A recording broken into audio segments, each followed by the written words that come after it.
Pregunta, ¿qué es lo más difícil de física 2? Respuesta, mantenerse al corriente. Vamos, fuerte el aplauso, ¿entendieron? Corriente, tengo peores, vamos. Soy Michael Faraday, animo cumpleaños, casamiento, divorcio, ahora también por Zoom.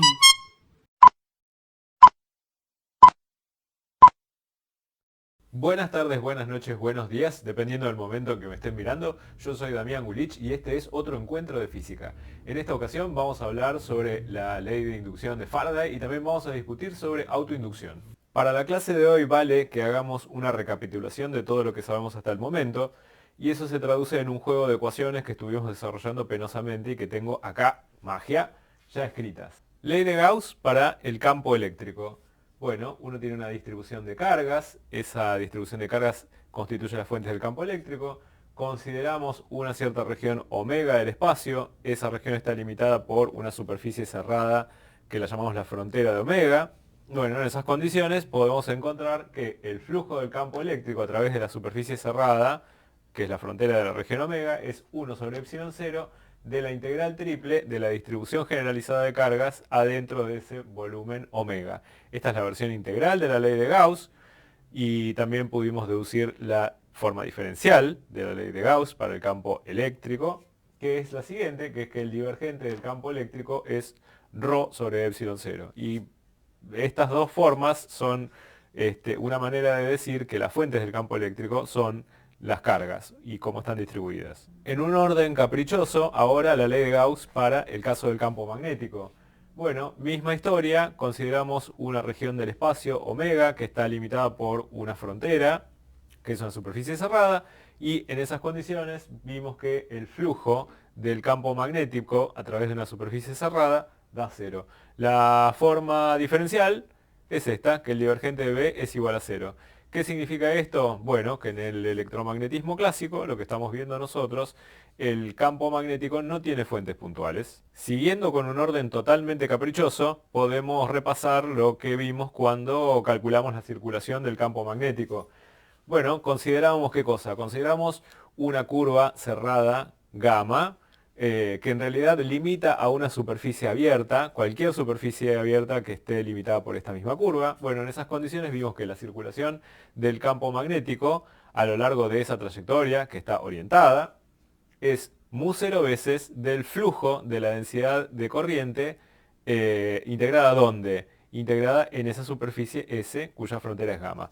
Vamos a dejar un signo de pregunta acá, porque vamos a trabajar con eso en siguientes clases. Les adelanto que esta versión que nosotros vimos funciona en los casos que vimos, pero que es incompleta, ¿sí? Y también si es incompleta la forma integral, lo será su forma diferencial. La forma diferencial era que el rotor del campo magnético era mu 0j, esto que me estaba diciendo, bueno, que las corrientes eran las cosas que ocasionaban el campo magnético. Esto también está incompleto. Y acá ya se ve algún tipo de vinculación con el campo eléctrico, porque no se olviden que, por ejemplo, en los materiales ómicos, la densidad de corriente va paralela con el campo eléctrico dentro del conductor. Así que esto ya empieza a adivinar algún tipo de relación que existe entre campo eléctrico y campo magnético. Finalmente, en este orden arbitrario, la circulación del campo eléctrico. Y en esa ocasión, cuando vimos el carácter conservativo o no del campo eléctrico, vimos que la circulación del campo eléctrico sobre una cierta trayectoria cerrada gamma daba cero. ¿En qué caso? Bueno, en el caso de que el campo fuera electrostático. Acá tenemos también la versión diferencial, así como la conocemos hasta ahora, es que el rotor de E es igual a cero. Pero de vuelta voy a hacer hincapié en que este es un campo estático. En la clase de hoy vamos a ver qué es lo que sucede cuando empiezan a haber variaciones temporales en los campos. Estas cuatro relaciones resumen todo lo que sabemos sobre estas propiedades del espacio llamadas campo eléctrico y campo magnético, pero nos falta repasar cómo es que estos campos afectan a las partículas verdaderas que están dotadas de una propiedad llamada carga eléctrica. Bueno, para eso necesitamos recordar la fuerza de Lorentz, y la fuerza de Lorentz me resume cómo el campo eléctrico afecta a las cargas, cómo el campo magnético afecta a las cargas. ¿Qué es esto? Bueno, es decir que la fuerza que experimenta una cierta partícula de carga Q, que se mueve con cierta velocidad y que atraviesa una región del espacio donde percibe un campo eléctrico y un campo magnético, bueno, eso es Q por E más Q por la velocidad, producto cruz el campo magnético. Así que en lo que respecta a la clase de hoy, vamos a dejar anotada la circulación del campo eléctrico, escrita como la integral cerrada de E escalar diferencial de L a lo largo de una cierta trayectoria gamma, que es la frontera de una cierta superficie limitada por esta curva, que hasta ahora sabemos que en condiciones de campos estáticos es todo a cero, y también vamos a dejar anotada su versión diferencial, que es el rotor de E igual a cero. Para la clase de hoy conviene que tengan anotados estos dos resultados previos. Por ejemplo, recordando de la clase donde vimos capacidad, teníamos un capacitor con su placa negativa, su placa positiva, se establecía un campo eléctrico, en el caso del capacitor plano paralelo, ese campo eléctrico era uniforme, de módulo constante, ese campo lo llamamos E. Podíamos calcular la diferencia de potencial entre esta placa y esta placa. En esa ocasión encontramos que si la distancia entre placas es L, bueno, la diferencia de potencial es E por L. Después, cuando vimos movimiento de corrientes en campos magnéticos, supongamos que tenemos un campo magnético, por ejemplo, que está entrando en el plano del pizarrón y que tenemos un cierto tramo de corriente. Sabemos que los tramos de corriente en realidad son partes de circuitos, pero bueno, supongamos que es solamente un cacho de corriente. Bueno, hay este pedazo de corriente experimenta una fuerza, y esa fuerza, si el conductor mide una distancia L, bueno, esa fuerza es una fuerza magnética que es L como vector, producto cruz el campo magnético, ¿sí? Y este vector L está orientado en el mismo sentido que la corriente I que está circulando por el conductor. Ahora sí, en la clase de hoy vamos a hablar sobre ley de inducción de Faraday, o también veremos que la podemos llamar la ley de inducción de Faraday-Lenz, y también vamos a discutir sobre cuestiones de autoinducción, que va a completar nuestro panorama sobre el comportamiento de, por ejemplo, solenoides, objetos que causan campos magnéticos con corrientes. ¿Quiénes trabajaron para que tengamos la clase de hoy? Bueno, por un lado, Joseph Henry, y por otro lado, muy principalmente, por Michael Faraday. Dice la biografía de Michael Faraday. Faraday nació en septiembre 22 de 1791 en Newington, Surrey, como hijo de un herrero. Cuando él tenía 5 años, la familia se mudó a Londres y él creció en una pobreza tan extrema que, como él recordó más tarde, su madre le decía que una hogaza de pan le tenía que durar literalmente una semana. Sobre su educación, él escribió: bueno, eso fue de lo más ordinario que se podrían imaginar, consistiendo en no mucho más que los rudimentos de leer, escribir, aritmética y la escuela común de día. Sus horas fuera de la escuela, él las pasaba en casa o simplemente en la calle. A la edad de 12 se hizo mandadero para un tipo que vendía libros y hacía encuadernaciones. Y un año más tarde lo aceptaron por su comportamiento ejemplar como aprendiz, pero sin paga alguna. Su educación científica comenzó cuando él estaba haciendo el trabajo de encuadernar libros. ¿Por qué? Porque venían con cosas para encuadernar, con contenido de ciencia, y él, además de encuadernarlo, se lo leía. Bueno, cuestión que Michael Faraday estaba en el taller de encuadernación y con la poca plata que podía guardar trataba de hacer experimentos, por ejemplo, sobre la cuestión de descomposición electrolítica, que era un tema que a él lo fascinaba verdaderamente. Y resulta que en el año 1812, en la primavera de ese año, gracias a la generosidad de un cliente, esto es casi de favor, resulta que habían conferencias que se dictaban en la Royal Institution y las entradas eran pagas. Un cliente, por algún motivo, porque le hizo un favor a Michael Faraday por estar muy contento con su trabajo o porque sencillamente le sobraba, le regala la entrada a Michael Faraday, y es así como Michael Faraday puede asistir a una de estas conferencias que se dan en la Royal Institution. Y en esa ocasión el que estaba era el capo de la Royal Institution, que era Humphrey Davy. Y entonces Michael está completamente fascinado con las charlas de Davy y él tomó unas notas detalladísimas de las conferencias, las escribió, las pasó en limpio, las encuadernó y se las llevó a Davy en forma de libro encuadernado como obsequio. Bueno, Davy queda tan sorprendido con la meticulosidad de este chico que finalmente decide emplearlo como ayudante para que le limpie los tachos de los experimentos y demás. Se lo lleva de gira por Europa como asistente y a la vuelta sigue trabajando regularmente como asistente, incansablemente, sin parar hasta que, bueno, eventualmente, gracias al trabajo de Michael Faraday, cuando Davis se jubila, él finalmente entra como investigador en la Royal Institution y se convierte en el capo de la Royal Institution. De hecho, todo esto que está acá, todo esto que está hasta el final del libro, son las experiencias de Michael Faraday, que era un experimentador incansable, y en todo esto se resumen sus experiencias en química, en magnetismo, en electricidad y demás. Y en todo esto que él escribió, fruto de años y años de trabajo incansable, no hay ninguna fórmula matemática. ¿Por qué? Porque el conocimiento matemático de Michael Faraday era restringido a lo que él había visto de chico. Pero no por eso quiere decir que él no haya podido hacer grandes descubrimientos en el electromagnetismo. De hecho, casi todo el electromagnetismo que nosotros hemos visto en el curso hasta ahora, Michael Faraday lo conocía. Lo único que le faltó fue un paso de abstracción que solamente pudo dar James Clerk Maxwell años más tarde, pero basado en este libro que está acá. Podría estar toda la noche resumiendo logros de la carrera de Michael Faraday, pero hoy vamos a ver dos muy importantes de ellos. Así que volvamos a cuestiones más mundanas y acordémonos de lo que era el flujo de un campo, en este caso del campo magnético. Así que si tenemos un campo magnético definido en todo el espacio, o al menos en una región en la cual tenemos una superficie S, que es la que a nosotros nos interesa, bueno, podemos definir que el flujo a través de la superficie S no es ni más ni menos que la integral doble de B, producto escalar diferencial de área, donde acá tenemos, para recordar cómo es la geometría, tomamos en algún lugar un diferencial de área, que es una flecha normal a esta superficie, la podemos escribir justamente como una normal por una amplitud que es el diferencial de área. Si tenemos el campo magnético en un cierto ángulo θ, hacemos la regla del producto escalar. Así que acá está desarrollado esto, B escalar n de A, que, bueno, si sabemos cómo es el producto escalar entre B y N, es el módulo de B por el módulo de una normal, que es 1 por el coseno del ángulo entre los dos respecto del área, y esto integrado en la superficie S. Si el campo magnético se mide en teslas y la superficie se mide en metros cuadrados, pues entonces las unidades del flujo del campo magnético lo escribimos de esta manera para ser consistentes con el flujo del campo eléctrico. Bueno, las unidades son unidades de campo magnético por unidades de superficie. Y si el campo magnético se mide en teslas y esto en metros cuadrados, entonces tesla por metro cuadrado recibe un nombre especial que es el Weber.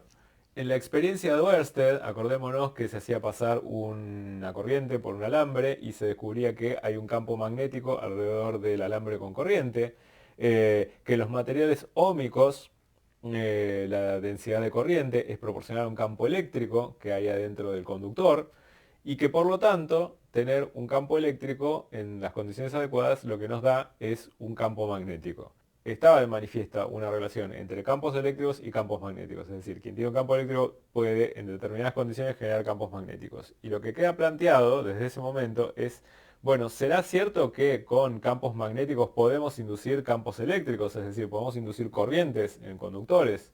Al revés, bueno, los científicos se dieron a esa tarea y entonces llegaron a extremos como por ejemplo frotar un imán contra un alambre a ver si eso producía una corriente, y eso no lo producía. Todo cambió cuando llegó este muchacho Michael Faraday y hace una experiencia que es una experiencia fundamental, que acá está esquematizada y que ahora vamos a ver en detalle. Desde la experiencia de Ørsted lo que se abre es la posibilidad de hacer con corrientes todos los trucos que hacen los imanes, a punto tal que finalmente se concluye que en los imanes, a una escala microscópica, hay un comportamiento de corrientes que inducen campos magnéticos, y es por eso que los imanes se comportan como se comportan. Pero bueno, volvamos al siglo XIX, donde está muy de moda este asunto de generar campos magnéticos con corrientes, y acá tengo un solenoide, que es un enrollamiento de cobre sobre un metal, y podemos hacer pasar una corriente conectándolo a esta batería, y para ver que esto en este momento no está produciendo ningún campo magnético, basta con acercarlo a un objeto metálico y no tenemos ningún efecto. Pero si hacemos pasar una corriente, vamos a hacer pasar alguna chispa primero. Ahí estamos, y ahora estamos estableciendo en este solenoide un campo magnético bastante intenso. Así que muchas de las experiencias que se hicieron en el siglo XIX fueron empleando electroimanes para generar campos magnéticos. Y entonces una de esas tareas a las cuales se dieron fue, tal cual en su forma original, la experiencia de Faraday era así. Tenía un núcleo toroidal de hierro y de un lado hizo un enrollamiento con un cable y del otro lado hizo un enrollamiento con otro cable, de manera tal que tenía dos circuitos completamente separados. Y entonces, bueno, se dio a la experimentación respecto de qué sucedía cuando él trabajaba con corrientes en este enrollamiento y por lo tanto hacía campos magnéticos. El núcleo de hierro, el efecto que tiene es conservar adentro de sí todas las líneas de campo magnético, de manera tal de no desperdiciar ninguna línea de campo magnético. Y bueno, ver qué sucedía luego con el circuito secundario, ver si se podían inducir corrientes o no se podían inducir corrientes. Y esta es una de las 10 experiencias más importantes de la historia de la física. Como no tengo una batería lo suficientemente potente como para que se note el efecto en este modelo que tengo acá, lo que voy a hacer es una variante que espero que se entienda igual de bien. Así que en esta versión vamos a utilizar dos bobinados. Un bobinado primario que va a ser nuestro electroimán con el que nos acabamos de encontrar hace un ratito. No circula corriente, no hay campo magnético, sin embargo hacemos ahora pasar una corriente, se tarda un tiempo en establecer esa corriente y tenemos un campo magnético bastante intenso y si cortamos la corriente va a pasar un pequeño tiempo hasta que se corte el campo magnético en el electroimán. Segundo elemento, una bobina con muchas vueltas en este caso. ¿Cuántas vueltas tiene esta? 3.376 espiras, las conté a mano cuando lo armé. Y los extremos de esta bobina están conectados a un amperímetro muy sensible, de manera tal que si se induce algún tipo de corriente en este enrollamiento de alambre, esta aguja se va a tener que mover. Así que cuando uno cierra el circuito del electroimán, establece un campo magnético. Y entonces podemos ver cómo interactúa ese campo magnético con el sistema secundario y ver si podemos establecer en algunas condiciones algún tipo de corriente en el bobinado secundario. Entonces, ¿cómo es el equivalente a la experiencia de Faraday? Bueno, sumergir el electroimán adentro de la sección del bobinado secundario, de manera tal que todo el campo magnético que produce el electroimán esté fluyendo por adentro del bobinado secundario y ver en qué condiciones se puede producir alguna corriente. Acuérdense que cuando uno acciona un electroimán hay un tiempo hasta que se establece el campo magnético estacionario y si uno corta la corriente hay un tiempo hasta que ese campo magnético se disipa. Pero de vuelta, lo que me interesa que les quede perfectamente claro es que el único tipo de contacto que tienen estos dos sistemas es a través del campo magnético. Así que presten mucha atención en lo que sucede con la aguja del amperímetro porque es lo que registra si hay corrientes o no hay corrientes acá. Así que bueno, hagamos la experiencia gloriosa de Faraday para vuestro entretenimiento en 3, 2, 1. Se movió la aguja del amperímetro, pero solo por un breve instante fue que fluyó esa corriente. Para Faraday fue suficiente esto. ¿Y por qué? Bueno, porque detectó efectivamente la corriente. En este momento el campo magnético es estable para el solenoide. Y ahora podemos, por ejemplo, aburrirnos de no encontrar ninguna corriente en el secundario. Y decimos, bueno, está bien, desconectemos todo y veamos qué pasa. Se mueve de vuelta la aguja. Y desde luego podemos trabajar con imanes permanentes. Por ejemplo, podemos tomar un imán y entonces acercarlo y ver qué es lo que sucede con la corriente inducida. Es para este lado. Pero ahora podemos venir e invertir el movimiento del imán y entonces la corriente también puede ser para el otro lado. Así que si uno tiene un campo magnético definido en el espacio y uno incorpora un circuito, como lo podría ser una espira, en este caso rectangular, y uno calcula el flujo a través de este circuito, bueno, si ese flujo resulta que por algún motivo, sea el que fuere, varía en el tiempo, entonces sobre el contorno del circuito lo que sucede es que hay corrientes inducidas. ¿Y esto qué significa? Bueno, las corrientes no son ni más ni menos que movimientos de carga. A esa capacidad de movilizar cargas se lo llama, en estas condiciones, fuerza electromotriz inducida y se lo llama FEM. El símbolo es una letra E mayúscula manuscrita en algunas ocasiones y en otras ocasiones es directamente una letra epsilon. ¿Cómo es la relación que existe entre la fuerza electromotriz inducida y la variación temporal del flujo del campo magnético? Bueno, a eso lo llamamos la ley de Faraday, o en esta forma que vendría a ser la ley de inducción de Faraday-Lenz. La Fem es igual a menos la derivada temporal del flujo del campo magnético. Si tenemos n vueltas, bueno, pues sencillamente se multiplica por n esta cantidad. Y este signo menos, ahora vamos a ver de qué se trata. Ley de Lenz es como se conoce a ese signo menos que está en la ley de Faraday. De hecho, a veces cuando se da el resultado completo se lo llama la ley de Faraday-Lenz, como adelanté hace un rato. ¿Y qué es lo que nos está diciendo la ley de Lenz? Bueno, que el sentido de la Fem inducida en un circuito es tal que hace circular una corriente que crea un flujo magnético que se opone al cambio del flujo externo sobre el circuito. Dicho de otra manera, la ley de Lenz nos dice que los circuitos se comportan de manera tal de oponerse a la variación de los flujos magnéticos a través de ellos. Así que supongamos una espira, como esta que está acá dibujada, y vamos a ver dos situaciones distintas. Por ejemplo, una situación en la cual venimos con un imán cuyo polo norte está orientado de este lado, así que las líneas de campo magnético están saliendo de este polo, y yo acerco este imán a cierta velocidad a la espira. Entonces, bueno, el flujo está aumentando. ¿Por qué? Porque yo cada vez estoy enganchando más líneas de campo magnético a través de la superficie transversal de la espira, y se va a inducir una corriente, y esa corriente se va a inducir de manera tal que, ahora si la miramos aparte, estoy dibujando la espira con la corriente que circula por ella, y si me fijo con la regla de la mano derecha para dónde va el campo magnético inducido, bueno, el campo magnético va para el otro lado.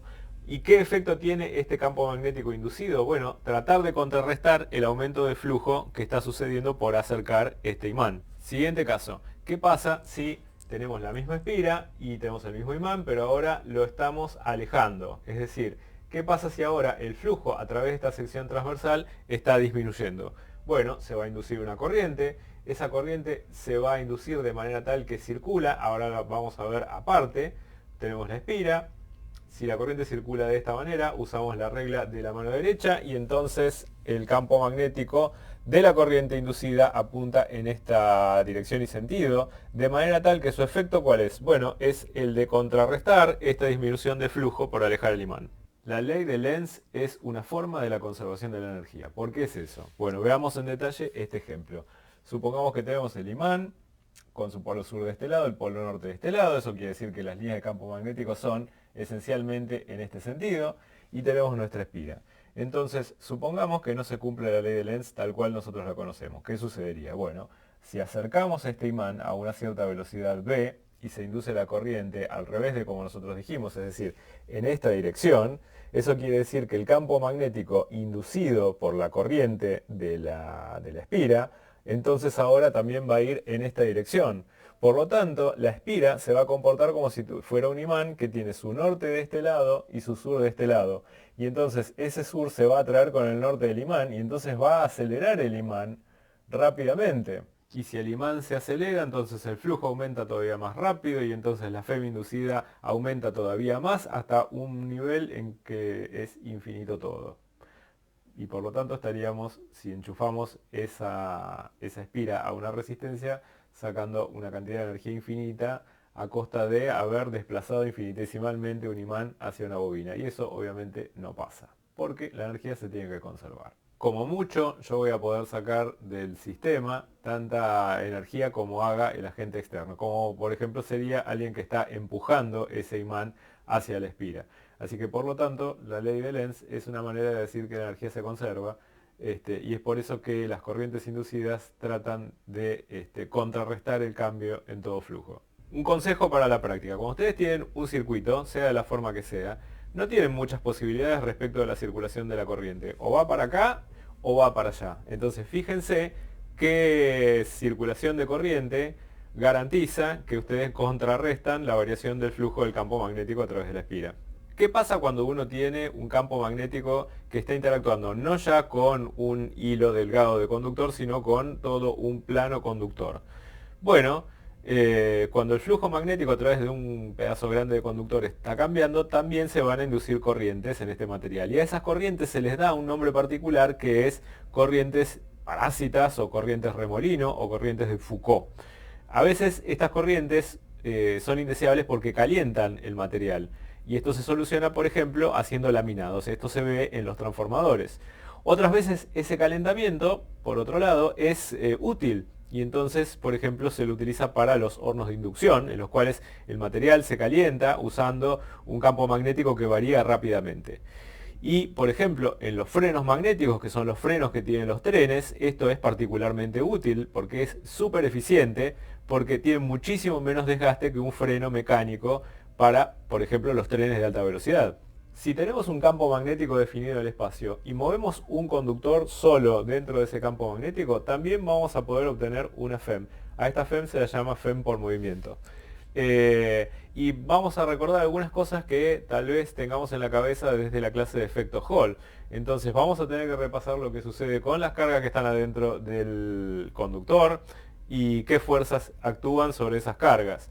Entonces supongamos que tenemos un campo magnético, por ejemplo, que está entrando en el plano del televisor, que este conductor tiene una longitud L y bueno, que tenemos cargas que son los portadores de carga dentro del conductor, que ya sabemos que son los electrones en los conductores con los que trabajamos, así que son cargas negativas.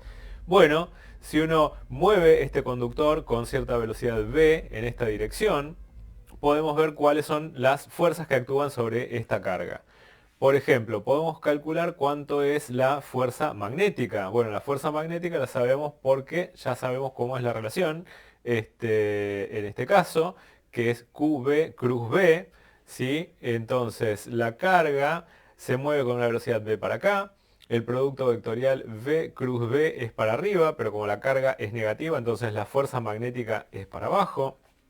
Después veremos que por la fuerza magnética se empiezan a acumular electrones en la parte de abajo, como vimos en el efecto Hall, ¿sí? Y luego por defecto quedan cargas positivas arriba. Y esto sucede, este movimiento sucede hasta que llegamos a una condición de equilibrio. Y esa condición de equilibrio es cuando ya no podemos mover más cargas negativas para abajo.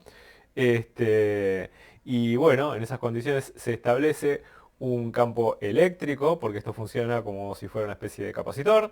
Las líneas de campo eléctrico son de arriba para abajo, en este caso, y un electrón va a ver, entonces como tiene carga negativa, si el campo es para allá, la fuerza va a ser para allá arriba. Así que las fuerzas que actúan en equilibrio sobre un electrón van a ser la fuerza magnética que va hacia abajo y la fuerza eléctrica que apunta hacia arriba. ¿Cómo es la magnitud de la fuerza eléctrica? Bueno, es Q por E, ¿sí? Entonces la condición de equilibrio planteada es esta, que la fuerza eléctrica en magnitud es igual que la fuerza magnética. Y de acá, por ejemplo, podemos sacar la amplitud del campo eléctrico inducido en el equilibrio. Eso es la velocidad veces el campo magnético. Esta relación es una relación que va a aparecer en clases posteriores. Pero fíjense, y les dejo picando lo siguiente, que la relación que existe entre la amplitud del campo eléctrico y la amplitud del campo magnético es una constante, y esa constante tiene en el medio unidades de velocidad, aunque parezca mentira. Y si nos acordamos, por ejemplo, la diferencia de potencial que existe entre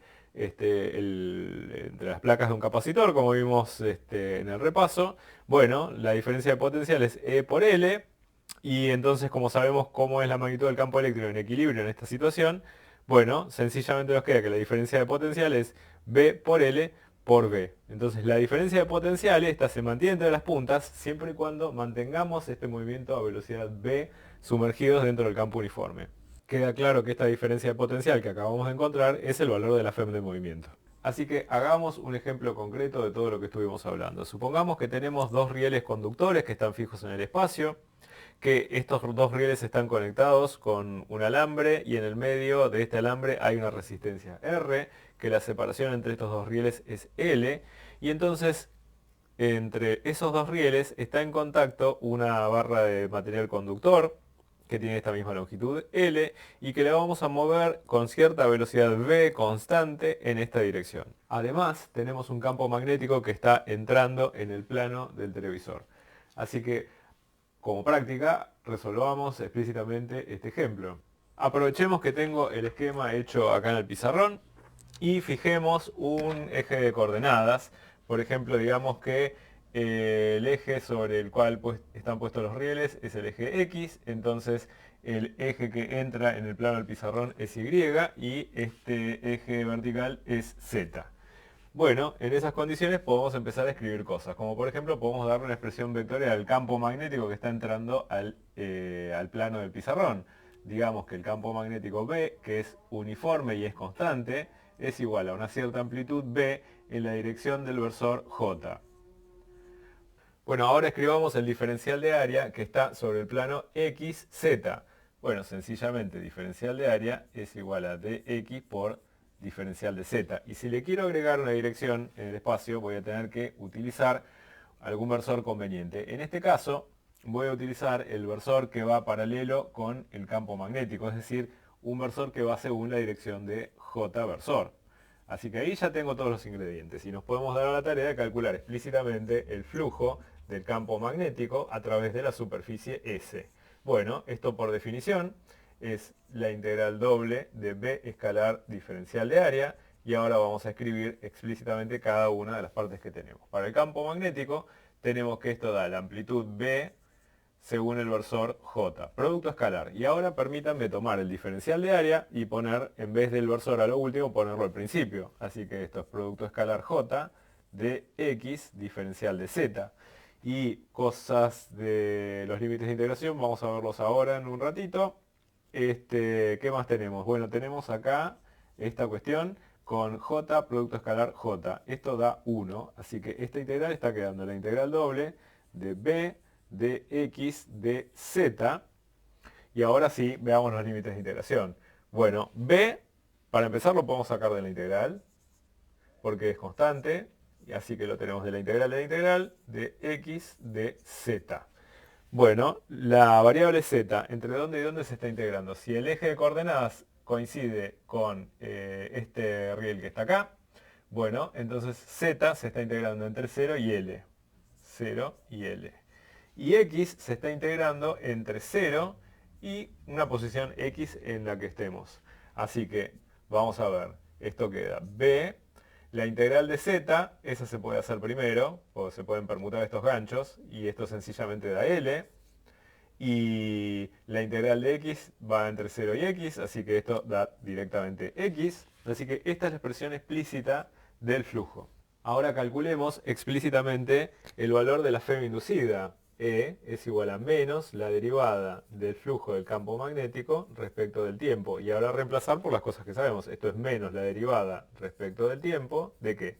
De B por L por X. Ahora vamos a ver qué cosas son constantes y qué cosas no. Bueno, B y L son constantes en este problema, así que esto da menos B por L por la derivada de X respecto del tiempo. Pero recordemos que X está variando en el tiempo y que la derivada de X respecto del tiempo no es ni más ni menos que la velocidad a la cual estamos moviendo esta barra de acá. Así que esto da menos B por L por B. ¿Podemos calcular el valor de la corriente inducida, al menos en módulo? Sí, por supuesto. La corriente inducida es igual al módulo de la FEM dividido la única resistencia que hay en este circuito, que es R. Así que sencillamente es BLB sobre R. Ahora, cabe hacerse la pregunta para dónde está circulando la corriente inducida sobre este circuito. Y hay no muchas posibilidades, solamente dos. Les dejo que chequeen lo siguiente. Fíjense que si la corriente inducida circula en esta dirección, en el circuito, utilizando la regla de la mano derecha, entonces el campo de la corriente inducida apunta en esta dirección. Y ese campo apuntando en esa dirección, por esa corriente circulando de esa manera, es el que contrarresta el aumento del flujo de un campo que está yendo en esa dirección. Así que la corriente inducida va en esa dirección y sentido. Si la corriente fuera en el otro sentido, entonces el flujo estaría aumentando todavía más, lo cual contradice la ley de Lenz. Ahora enfoquemos nuestra atención en la barra en sí que se está moviendo en esta dirección con velocidad constante v corta.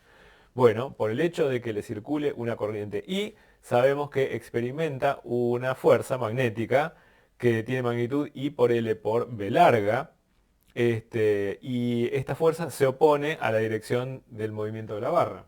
Así que para mantener esa barra en movimiento a velocidad constante en esta dirección voy a tener que aplicar una fuerza igual y opuesta a la fuerza magnética.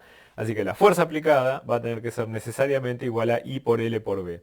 Y ahora podemos hacernos preguntas respecto de la potencia que suministra el agente externo, el tipo que está tirando de esa barra. Bueno, la potencia es la fuerza aplicada por la velocidad. Vayan a las notas que tengan de física 1. Pero bueno, en términos de las cosas que nosotros tenemos, la fuerza aplicada es I por L por B larga y sabemos que la velocidad es B corta. Pero nosotros ya sabíamos que la corriente inducida es B larga por L por B corta sobre R, así que reemplazando esta información en esta relación, nos queda que la potencia suministrada por el agente externo es B cuadrado por L cuadrado por B corta al cuadrado sobre R. Pero notemos entonces que este término que está acá no es ni más ni menos que la Fm inducida elevada al cuadrado. Y esta potencia entregada es igual a la potencia entregada a la resistencia, I cuadrado de R. Y es también igual a la potencia que entrega la Fem de movimiento. Así que en este ejemplo mostramos la conversión de energía mecánica a energía eléctrica y finalmente a energía interna que se gasta en la resistencia. Bueno, acá tenemos dibujado un circuito equivalente que representa este problema. Pero, ¿qué pasaría si a mí me dijeron, bueno, dibuje la Fem inducida en este circuito? No podría, ¿por qué? Porque las FEMs inducidas no están localizadas. Esa es una característica de las FEMs inducidas. Yo no puedo dibujar una batería en ninguna parte de este recorrido. ¿Por qué? Porque lo que está ocasionando el movimiento de cargas está distribuido en todo el circuito. El agente externo es el que está ejerciendo una fuerza que suministra el trabajo, que después se convierte en el sistema y se termina disipando en la resistencia. Bueno, así que para resumir, tenemos FEMs inducidas, que son variaciones de flujo de campo magnético respecto del tiempo, con un signo menos para que se conserve la energía.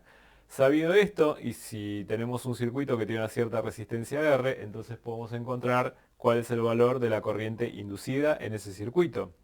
Ahora, pero si tenemos corrientes inducidas, y seguramente vamos a tener en el circuito, ¿qué cosa? Un vector densidad de corriente. Y vimos que, por ejemplo, en los materiales óhmicos, el vector densidad de corriente es proporcional ¿a qué cosa? A un campo eléctrico. Entonces ahora cabe que nos hagamos la pregunta sobre las características de este campo eléctrico que es hijo de una corriente inducida. Así que este campo, que diremos que está inducido, tiene dos características que lo distinguen completamente del campo electrostático. La primera es que este campo no es conservativo y la segunda propiedad es que este campo ahora sí está habilitado a variar en el tiempo. Supongamos una espira conductora de radio R que está embebida en una región del espacio donde hay un campo magnético que va hacia adentro del televisor y entonces vamos a hacernos preguntas respecto del campo eléctrico asociado a las corrientes inducidas en esa espira. Bueno, para resolver esto vamos a tener que calcular primero el flujo, luego la Fm inducida. Bueno, vamos a ver. Vamos a ponerle un eje de coordenadas. Vayamos hacia el centro de la espira, pongamos un eje de coordenadas. Esta es la dirección X, hacia adentro es Y y para arriba es igual a Z. Entonces, si el campo magnético es una función del tiempo, digamos que el campo magnético B de t es igual a una cierta amplitud B de t que apunta en una dirección y la dirección es hacia adentro y eso lo vamos a llamar, ¿qué cosa? J versor.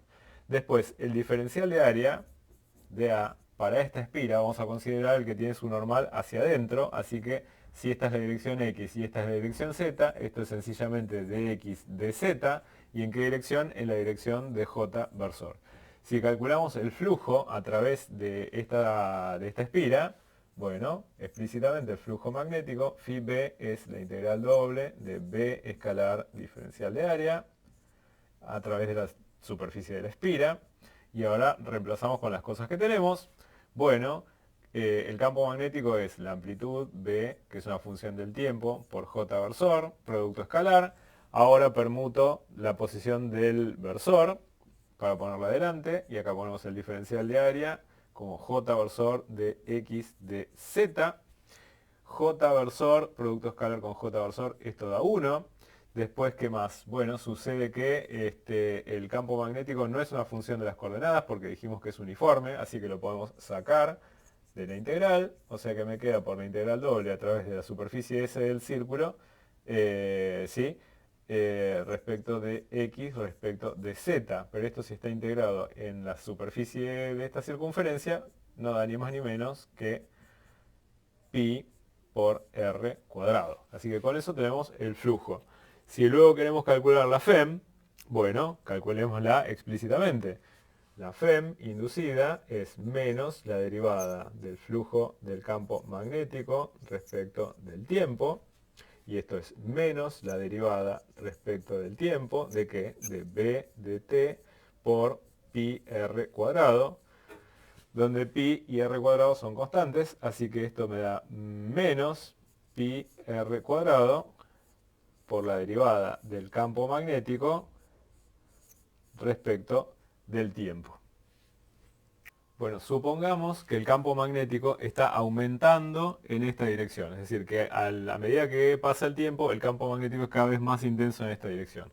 Por lo tanto, si el campo magnético es cada vez más intenso en esta dirección, el flujo está aumentando y la corriente inducida sobre la espira va a tener que circular de manera tal que se trate de compensar este aumento del flujo de campo. Así que la ley de Lenz me dice que finalmente la corriente inducida va a tener que circular de esta manera, en esta dirección, cuando el campo está aumentando en el tiempo. ¿Para qué? Para que su campo inducido apunte en esta dirección y por lo tanto contrarreste este aumento de flujo para allá. Así que si hay una corriente que está circulando en esta dirección y sentido sobre el conductor, quiere decir que hay una densidad de corriente que está yendo igual. Y si la densidad de corriente es paralela al campo eléctrico, entonces el campo eléctrico también es tangente a la trayectoria de la espira en todo punto de la espira. Ahora, el valor de la FEM inducida es este valor E que está acá. Pero, muy importante el detalle, esa FEM no está localizada en ninguna parte del circuito, así que yo no la puedo dibujar como una batería enchufada en ningún lado. Pero sí podría plantearme, por ejemplo, tomar una carga Q positiva y hacerla dar toda una vuelta alrededor del circuito. Bueno, como la FEM inducida es E, el trabajo para hacer toda una vuelta moviendo una carga Q alrededor del circuito es Q veces el valor de la FEM inducida. Si la corriente inducida es la misma en todo el conductor, entonces la densidad de corriente es la misma en todo el conductor y por lo tanto el campo eléctrico es el mismo en todo el conductor. Lo único que va a hacer es cambiar de dirección. Ahora, por otro lado, uno puede decir, ok, si uno tiene una carga Q puesta acá y hay un campo E, bueno, esa carga Q va a experimentar una fuerza que va a ser Q veces el campo eléctrico. Así que calculemos el trabajo de esta fuerza en una vuelta completa. ¿Eso qué será? Bueno, la integral cerrada de F escalar diferencial de L.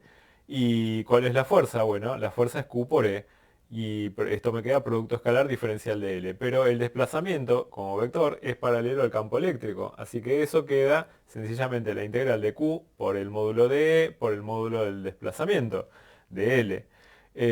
Y si el campo eléctrico es uniforme y constante sobre toda la trayectoria, se puede sacar de la integral y me queda esto multiplicado por la integral de diferencial de L en una trayectoria circular, pero esa integral es 2πr, así que la integral cerrada de f escalar diferencial de L queda q veces por E por 2πr, pero esto no es ni más ni menos que q veces la FEM inducida. ¿Qué es lo que me interesa despejar de esta relación? Pues el campo eléctrico.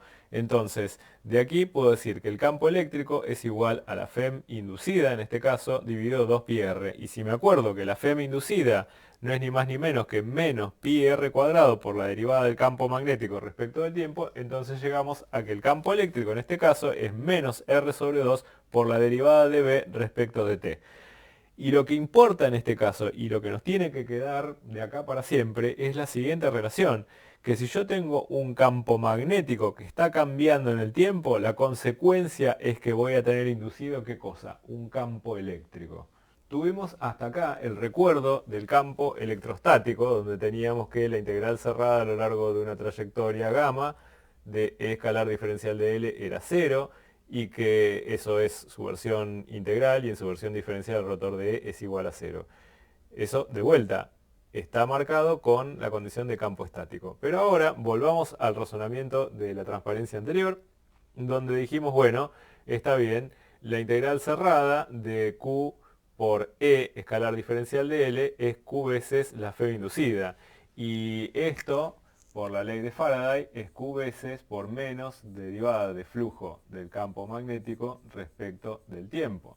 Así que lo que podemos hacer ahora es considerar que la carga Q es una constante y entonces podemos simplificarla en todos los términos. Así que me queda la integral cerrada de escalar diferencial de L es igual a epsilon, que es igual a menos de phi respecto de t. donde ahora puedo admitir cosas, puedo admitir que esto ya no es una trayectoria circular, puedo admitir que el campo eléctrico ya no es constante ni en orientación ni en módulo, y quedarme con esta parte de acá, y entonces llegar a esta conclusión, que es que la integral cerrada a lo largo de una cierta trayectoria gamma de E escalar diferencial de L no es ni más ni menos que menos la derivada del flujo del campo magnético respecto del tiempo. Y a esto lo llamaremos entonces la ley de inducción de Faraday en su versión mucho más mejorada. Y entonces a esto lo vamos a recuadrar, porque ya queda así. Y ya que estamos, podemos poner la forma explícita de este término que está acá, que es menos la derivada respecto del tiempo de la integral doble de B escalar diferencial de área sobre una superficie S, siempre y cuando gamma sea ¿qué cosa? La frontera de esta superficie S. De vuelta, esta es una superficie abierta, cualquier superficie abierta que tiene como límite la curva gamma. Y entonces ahora podemos ir a la forma diferencial de esta relación, apelando al teorema de Stokes, como ya lo hemos hecho antes. Entonces, ¿qué tenemos? Bueno, por definición del teorema de Stokes, la integral de circulación de E escalar diferencial de L a lo largo de la curva gamma cerrada es lo mismo que la integral doble sobre la superficie limitada por gamma del rotor de E producto escalar diferencial de área. Pero podemos fijarnos qué es lo que significa con esta relación que tenemos acá. Nosotros sabemos que la integral cerrada de escalar diferencial de L no es ni más ni menos que menos la derivada respecto del tiempo de la integral doble de B escalar diferencial de área. Entonces, propiedad de las integrales, derivar y luego integrar. En este caso no me está afectando las variables de integración, así que podemos meter la operación de derivación adentro de la integral. Y entonces esto me arrastra también este signo menos, ya que estamos, así que podemos absorberlo aquí y dejar esta parte primera como menos la derivada parcial, ahora la derivada parcial del campo magnético respecto del tiempo, producto escalar el diferencial de área. Y ahora sí, comparar este término entre paréntesis con este otro término entre paréntesis y llegar a la forma diferencial de la ley de Faraday en forma 2.0, que es la siguiente, que el rotor del campo eléctrico es igual a menos la derivada parcial ahora de B respecto del tiempo. Y esto también es una cosa que vamos a recuadrar. ¿Por qué? Porque ahora se nos completa el panorama y podemos generalizarlo y quedarnos con esto como un resultado para siempre. ¿Por qué digo que esto queda para siempre? Bueno, porque lo que nos estaba mirando severamente desde arriba del pizarrón toda la clase, ahora se convierte en ¿qué cosa? En un caso particular de lo que está acá abajo. Por ejemplo, en la forma diferencial queda muy claro, porque si el campo magnético no cambia en el tiempo, este término da cero y por lo tanto el rotor da cero. Si el flujo del campo magnético no está cambiando en el tiempo, entonces esta integral cerrada da cero y por lo tanto este campo es conservativo.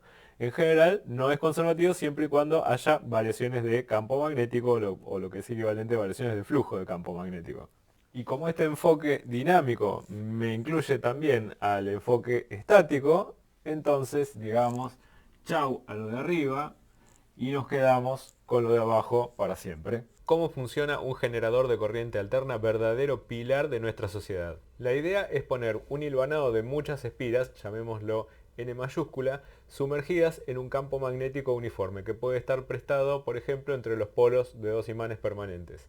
Y este hilvanado de bobinas se lo hace girar con una cierta velocidad angular omega con un agente externo. Acá lo tengo representado en los dos lugares para una sola espira de corriente y hay que prestar atención a los terminales de la espira. Todo está girando con velocidad angular omega sobre este eje y una de las terminales va a conectarse con un conductor circular y la otra también se conecta con otro conector circular de manera tal que yo puedo medir con un amperímetro cuánto va a ser la corriente inducida que circulará por ejemplo a través de una resistencia R puesta en el circuito. O sea, esta resistencia R lo que representa es cualquier carga que uno le ponga al generador de corriente alterna. Vamos a tomar por ejemplo que la espira tiene una cierta área A que la vamos a orientar con un vector. Este es el vector de orientación del área A. Este es el campo magnético que es uniforme en el espacio y entonces podemos calcular explícitamente el flujo del campo magnético. En este caso, chequeen que esto va a ser B, producto escalar, por A. Y estos dos vectores tienen un ángulo θ entre ellos, así que esto es el módulo del campo magnético, B, por el módulo del área, A, por el coseno del ángulo θ que existe entre estos dos vectores. Ahora, acuérdense que el ángulo θ no es ni más ni menos que omega por t. Entonces, podemos calcular cuánto es la Fm inducida. Bueno, la Fm inducida en este caso es menos la derivada del flujo del campo magnético respecto del tiempo. Muy bien, así que esto va a tener un signo menos por la derivada de esta expresión que está acá. Bueno, vamos a tener que hacer la derivada respecto del tiempo de ¿qué? De B por A por el coseno, ahora escribámoslo explícitamente, como omega t. B y A son constantes, así que se salen de la derivada. Tengo menos B por A, y acá me queda la derivada respecto del tiempo del coseno de omega t. Pero la derivada del coseno de omega t es menos el seno de omega t. Y ahora tengo que multiplicar por omega por la regla de la cadena. Así que, ¿qué resultado final nos queda? Bueno, me queda menos con menos más. Esto es más B por A por omega seno de omega t. Y esto fíjense que se mide en volts. ¿Y qué unidades tenemos para llegar a los volts? Bueno, acá tenemos teslas, acá tenemos metros cuadrados y acá tenemos hertz. Así que chequeen que eso efectivamente va a darles volts. Pero esto es la Fem inducida. Para saber cuánto es la corriente en función del tiempo, bueno, ahora tendremos que decir la relación que tiene en cuenta la carga que tiene este circuito, que es la resistencia en este caso. Y entonces la corriente inducida es la Fem inducida sobre R, que en este caso va a ser sencillamente B por A por omega sobre R por el seno de omega t. Y entonces esto ahora queda de la forma de qué cosa. Bueno, de constantes, fíjense, tenemos en la expresión de la Fem inducida tenemos esta constante que está acá, B a omega, esto lo podemos llamar como E0, así que esto queda en la forma de E0 seno de omega t. Este E0 es el valor máximo que puede obtener la Fem inducida. Y en el caso de la corriente, bueno, a esto también lo podemos llamar I0, que es el valor máximo que toma la corriente inducida. Así que esto también se puede escribir. Después en circuitos de corriente alterna lo vamos a ver. Como I0 por el seno de omega t. ¿Cómo se modifica esto si tenemos n espiras? Bueno, muy sencillo, volvemos al principio. El flujo del campo magnético anteriormente lo habíamos calculado para una sola espira, así que si tenemos n espiras, ahora tenemos que multiplicarlo por n, acá tenemos que multiplicar esto por n, por lo tanto en la Fem inducida vamos a tener que poner también un factor n acá, que también va a estar acá, que también va a estar acá, vamos a ponerlo n veces acá. Y ahora este valor lo podemos llamar la Fem máxima, o amplitud o tensión máxima, que acá también lo podemos llamar de esa manera. Y todavía tenemos que poner un n aquí adelante, por la cantidad de vueltas que tiene nuestro hilvanado. Y entonces ahora esto, en vez de llamarlo I0, lo podemos llamar I máximo. Pero es solamente un nombre, así que no se preocupen. Y ahí quedó todo corregido para el caso de n vueltas. Todo generador en el fondo es un motor. ¿Y por qué? Porque si yo, por ejemplo, tomara estas mismas espiras embebidas en el mismo campo magnético y en vez de hacerlas girar yo con un agente externo, las alimentara con una fuente de corriente alterna, entonces lo que tendría es un movimiento circular inducido por los torques que vienen de justamente esa corriente alterna que está ahí. Y lo que tendría es, en ese caso, un motor de alterna. ¿Por qué? Porque parte de un generador de alterna. ¿Y por qué se le dice corriente alterna? Bueno, si uno la dibuja en función del tiempo a esta corriente que está inducida, bueno, lo que ve es que toma valores positivos un rato y valores negativos un rato. ¿Y eso qué significa? Bueno, que la corriente está fluyendo medio ciclo para un lado y medio ciclo para el otro lado. Es decir, las cargas van un rato para un lado y otro rato para otro lado. En efectos concretos esto lo que significa y la distingue de la corriente directa es que las cargas netamente no están fluyendo por el circuito. ¿Por qué? Porque finalmente las cargas de conducción están yendo un poco para un lado y un poco para el otro, un poco para un lado y un poco para el otro. Para mostrarles un generador de alterna, lo que voy a desarmar es un motor configurado en alterna. Por un lado, lo que tengo es un imán que tiene su polo norte y su polo sur en algún lado, y esto puede girar libremente alrededor de un eje. Y lo que se queda fijo en este caso es el par de bobinas a través de las cuales va a fluir el campo magnético del imán que está acá. No le presten atención a las que están perpendiculares porque están anuladas, y entonces esto, que es un motor que estaría configurado para corriente alterna, bueno, lo puedo utilizar como generador de corriente alterna. Así que vamos a cerrarlo, listo, y vamos a conectarlo acá al amperímetro. Así que presten atención al movimiento de la aguja, porque si es alterna, en algún momento va a ir para un lado y en algún momento va a ir para el otro, la aguja. Así que veamos, cuando lo giramos, ahí va para un lado, para el otro, para un lado, para el otro, para un lado, para el otro, la corriente, para un lado, para el otro, la corriente, para un lado, para el otro, la corriente. Desde luego no me puedo pasar del cero que tiene esta escala. Pero esencialmente lo que tenemos es un generador de corriente alterna. Esos conductores que se ponen en las terminales de los bobinados se llaman delgas, así es como los van a encontrar nombrados en muchos libros. Y si ustedes, en vez de conectarlos como lo hicieron en el caso del generador de corriente alterna, donde están siempre tocando un conductor, solamente hacen que un extremo toque medio conductor circular y el otro extremo toque medio conductor circular, y uno toma la diferencia de potencial que existe entre estos dos conductores cuando uno está haciendo girar este espiralado, bueno, entonces fíjense que lo que van a tener es una corriente inducida, pero esta corriente inducida no tiene el retroceso, es decir, uno se va a quedar solamente con saltos positivos de corriente, y acá está dibujado en términos de la FEM inducida. Es decir, si ustedes dividen por la resistencia R que pongan como carga en el circuito, lo que van a tener es la corriente inducida, que va a seguir la misma forma. A este tipo de generador se lo conoce como generador de corriente directa. Y para hacer una corriente aproximadamente continua, lo que se hace es poner muchas bobinas, pero ligeramente desfasadas en el ángulo, de manera tal que cuando se haga la superposición de las FEMs inducidas y luego veamos las corrientes inducidas, bueno, lo que se obtenga sea un valor de corriente aproximadamente constante y siempre fluyendo en la misma dirección. En el caso del generador de corriente directa vamos a aprovechar un motorcito de corriente directa, que es el que se utiliza en los juguetes. Así que, por ejemplo, miremoslo funcionando, vamos a conectarlo.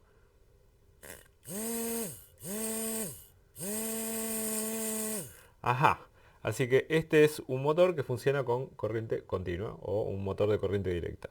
Y la propiedad al usarlo de generador es que la corriente siempre va a circular en la misma dirección. O sea que la aguja del amperímetro siempre se va a mover en la misma dirección. A veces un poco más, un poco menos, pero siempre en la misma dirección. Nunca me voy a pasar del fondo de escala. Así que conectémoslo. Y veamos, cuando giramos el eje del motor, para qué lado se está generando la corriente. Más corriente o menos corriente, dependiendo qué cosa, dependiendo de la tasa a la cual yo esté variando el flujo acá adentro. Si yo le doy vuelta muy rápido, estoy generando mucha corriente, pero siempre en la misma dirección. Pero si invierto el sentido de giro del motor, pues entonces la corriente se induce para el otro lado, pero sigue siendo de corriente directa para el otro lado. Si bien hay más material para esta presentación, me parece que lo más adecuado va a ser que produzcamos un corte en este momento, y entonces lo que resta por esta vez es dejarles encargados los problemas recomendadísimos, que en esta ocasión son del trabajo práctico 9. Con lo que vimos hasta el momento van a poder hacer los problemas 1, 3, 5, 8, 9, 10 y 12. Y las buenas noticias es que varios de esos problemas tienen una resolución que ya está firmada.